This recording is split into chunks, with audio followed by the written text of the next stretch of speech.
Hello नमस्कार, जय हिंद, वंदे मातरम। दोस्तों, अध्ययन गंगा के यूट्यूब मंच पर आप सभी का स्वागत और हार्दिक अभिनंदन। शिक्षक भर्ती में पूर्ण सफलता के लिए अध्ययन गंगा यूट्यूब चैनल को सब्सक्राइब करें, बेल आइकन को प्रेस करें, जिससे कि लेटेस्ट वीडियो के नोटिफिकेशन मिलते रहे। चलिए शुरू करते हैं आज का वीडियो। और ये पॉलिटिकल साइंस का आपका दूसरा वीडियो है। और अध्यापक भर्ती परीक्षाएं, चाहे वो टीजीटी का एग्जाम हो या पीजीटी का एग्जाम हो, एलटी ग्रेड का एग्जाम हो, जीआईसी का एग्जाम हो, या इसके अलावा DSSB का एग्जाम हो, या किसी भी स्टेट का टीजीटी पीजीटी के इक्वल का कोई एग्जाम हो, उससे संबंधित ये महत्वपूर्ण सीरीज आपकी चली हुई है। और यूपी टीजीटी की परीक्षा भी, टीजीटी और पीजीटी की परीक्षा भी अभी होने वाली है, उसके लिए काफ़ी महत्वपूर्ण है। 2021 के लिए जो नोटिफिकेशन आया है, तो बहुत ही महत्वपूर्ण ये वीडियो आपका होने वाला है। और सामाजिक विज्ञान विषय के अंतर्गत जितने भी सब्जेक्ट आते हैं, चाहे हिस्ट्री, ज्योग्राफी, इकोनॉमिक्स, पॉलिटी, ये सारे सब्जेक्ट आपको कंप्लीट कराए जाएंगे, स्टेप बाय स्टेप कराए जाएंगे। बहुत ही विश्वसनीय और प्रमाणिक कंटेंट आपको दिया जाएगा और काफ़ी महत्वपूर्ण ये वीडियो होने वाला है। तो चलिए शुरू करते हैं आज का वीडियो। और पॉलिटिकल साइंस का ये दूसरा वीडियो, राजनीति विज्ञान सामाजिक विज्ञान का वह अंग है जो राज्य के आधारभूत तत्वों तथा शासन के सिद्धांतों का विवेचन करता है। ये परिभाषा किसने दी थी? देखिएगा, एक बार फिर से देखते हैं। राजनीति विज्ञान सामाजिक विज्ञान का वह अंग है जो राज्य के आधारभूत तत्वों तथा शासन के सिद्धांतों का विवेचन करता है। ये जो डेफिनेशन है, ये किसने दी थी? और ये डेफिनेशन दी थी पॉल जेनेट महोदय ने। पॉल जेनेट राइट आंसर होगा। और पीजीटी 2016 में ये पूछा जा चुका है, पॉल जेनेट होगा right answer, Paul Janet. Next चलिएगा, किस विचारक ने राजनीति विज्ञान को श्रेष्ठतम विज्ञान की संज्ञा दी है? और देखिएगा, एक महान दार्शनिक और बड़ा नाम है अरस्तु। अरस्तु महोदय ने राजनीति विज्ञान को श्रेष्ठतम विज्ञान की संज्ञा दी है। और जीआईसी में ये प्रश्न पूछा जा चुका है। नेक्स्ट चलिएगा, राजनीति विज्ञान को स्वतंत्र विज्ञान का रूप किस विचारक ने दिया? और राजनीति विज्ञान को स्वतंत्र विज्ञान का रूप जो दिया वो अरस्तु महोदय ने ही दिया। अरस्तु ने ही ऐसा माना है, तो राइट आंसर होगा अरस्तु। नेक्स्ट चलिएगा, नेक्स्ट देखिएगा, औचित्यपूर्ण शक्ति है। और देखिएगा, औचित्यपूर्ण शक्ति क्या कहलाती है? सत्ता कहलाती है। और जीआईसी 2015 की परीक्षा में पूछा जा चुका है, एक से बढ़कर एक प्रश्न, और सभी प्रश्न किसी ना किसी परीक्षाओं में पूछे जा चुके हैं। आगे चलिएगा, नेक्स्ट क्वेश्चन देखिएगा, सरकारों का सुव्यवस्थित वर्गीकरण सबसे पहले किसने प्रतिपादित किया था? देखिएगा, सरकारों का सुव्यवस्थित वर्गीकरण सबसे पहले किसने प्रतिपादित किया था? और ये भी प्रतिपादित किया था अरस्तु महोदय ने ही। राइट आंसर होगा अरस्तु महोदय। जीआईसी परीक्षा में पूछा जा चुका है। चलिएगा, नेक्स्ट चलिएगा, आधुनिक राजनीतिक विज्ञान का लक्षण है शक्ति का अध्ययन, अंतर अनुशासनात्मक अध्ययन, मानवीय क्रियाओं का अध्ययन। ये सारे अध्ययन इसके अंतर्गत राजनीति विज्ञान के अंतर्गत किए जाते हैं। आधुनिक राजनीति विज्ञान के ये लक्षण हैं। और देखिएगा, नेक्स्ट जो है बहुत ही महत्वपूर्ण है। बार बार ये प्रश्न पूछा जाता है, मैं ही राज्य हूं, ये घोषणा किसने की थी?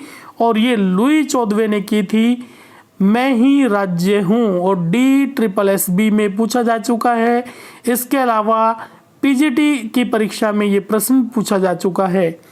नेक्स्ट चलिएगा, लास्की के अनुसार राज्य है।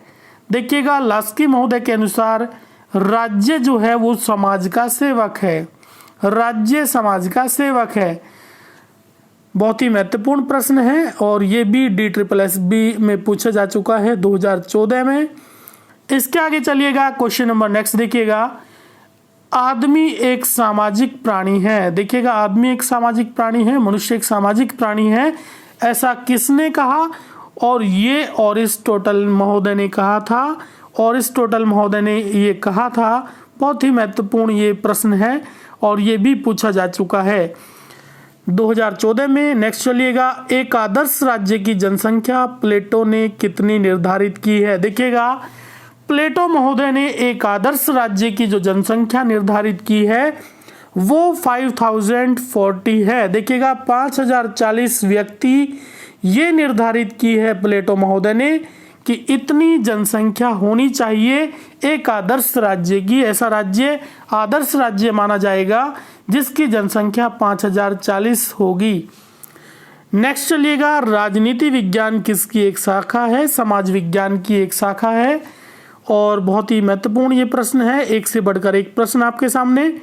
आगे चलिएगा, परंपरागत राजनीति विज्ञान का लक्षण है। और देखिएगा, परंपरागत राजनीति विज्ञान का लक्षण अमूर्त स्वरूप, काल्पनिकता, दार्शनिकता पर बल, ये सारी चीजें इसके अंतर्गत आती हैं। टीजीटी में पूछा जा चुका है, बहुत ही महत्वपूर्ण। आगे चलिएगा, सामंतशाही किसका प्रबल वैशिष्ट्य था। देखिएगा, सामंतशाही और ये पवित्र रोमन साम्राज्य का वैशिष्ट्य था, तो ये महत्वपूर्ण है। देखिएगा, 2014 में DSSB में ये पूछा जा चुका है। तो चलिएगा आगे चलते हैं नेक्स्ट क्वेश्चन की ओर। और सारे जो पॉइंट हैं एक से बढ़कर एक है। राजनीति विज्ञान किससे संबंधित है। देखिएगा, राजनीति विज्ञान किससे संबंधित है और राजनीतिक सत्ता से संबंधित है, यही इसका आंसर होगा। नेक्स्ट देखिएगा, यह कथन किसका है। राज्य एक नैतिक संस्था है जो मनुष्य के पूर्ण नैतिक विकास के लिए अनिवार्य है। देखिएगा, ये जो स्टेटमेंट है ये आदर्शवादियों का स्टेटमेंट है। जो आदर्शवादी हैं उनका स्टेटमेंट है कि राज्य एक नैतिक संस्था है जो मनुष्य के पूर्ण नैतिक विकास के लिए अनिवार्य है। आदर्शवादियों का ऐसा मानना है। नेक्स्ट चलिएगा, प्लेटो ने किस विचार का समर्थन किया है। और देखिएगा, पत्नियों और संपत्ति के साम्यवाद का समर्थन किया है। किसने? प्लेटो महोदय ने किया है। पत्नियों और संपत्ति के साम्यवाद का समर्थन किया है प्लेटो महोदय ने। नेक्स्ट देखिएगा, कल्याणकारी राज्य की अवधारणा को किसने प्रतिपादित किया। और ये TH ग्रीन ने प्रतिपादित किया है कल्याणकारी राज्य की अवधारणा को। नेक्स्ट चलिएगा, आधुनिक राज्य को कैसे वर्णित करते हैं। देखिएगा, आधुनिक राज्य को कैसे वर्णित करते हैं। कल्याणकारी राज्य के रूप में, आधुनिक राज्य को एक कल्याणकारी राज्य के रूप में देखा जाता है। ये भी प्रश्न पूछा जा चुका है। नेक्स्ट चलिएगा, एक राज्य जो अपने नागरिकों को अधिकतम सामाजिक सुविधाएं प्रदान करे वो क्या कहलाता है। ऐसा राज्य कल्याणकारी राज्य कहलाएगा। नेक्स्ट चलिएगा, कल्याणकारी राज्य का क्या उद्देश्य है। और देखिएगा, आर्थिक सुरक्षा, राजनीतिक सुरक्षा, सामाजिक सुरक्षा, ये सारे उद्देश्य ही एक कल्याणकारी राज्य के हैं। और ऐसा राज्य कल्याणकारी राज्य कहलाता है जहाँ पे आर्थिक, सामाजिक, राजनीतिक सभी तरह की सुरक्षा मिलती हो। ऐसा राज्य कल्याणकारी राज्य कहलाता है। नेक्स्ट देखते हैं, राज्य के कार्यों की परंपरागत विचारधारा के अनुसार अनिवार्य तथा ऐच्छिक दो भागों में बांटा गया है। लेकिन वर्तमान समय में राज्य की अवधारणा के अनुसार अनिवार्य और ऐच्छिक का भेद समाप्त है तथा समस्त अनिवार्य ही माने जाते हैं। देखिएगा, समस्त कार्य अनिवार्य ही माने जाते हैं। और ये लोक कल्याणकारी राज्य के अंतर्गत ये इस तरह के जो कार्य हैं वो कल्याणकारी राज्य के अंतर्गत ही आते हैं। नेक्स्ट चलिएगा, एक आधुनिक राज्य संविधान के बिना राज्य नहीं अपितु अराजकता का शासन है। यह किसका कथन है। देखिएगा, एक आधुनिक राज्य संविधान के बिना, जहाँ पे संविधान ही नहीं है, संविधान के बिना राज्य नहीं है अपितु अराजकता का शासन है। ये किसका कथन है। और ये जेलिनेक महोदय का कथन है। जेलिनेक महोदय का ये कथन है। पीजीटी और टीजीटी दोनों ही परीक्षाओं में पूछा जा चुका है।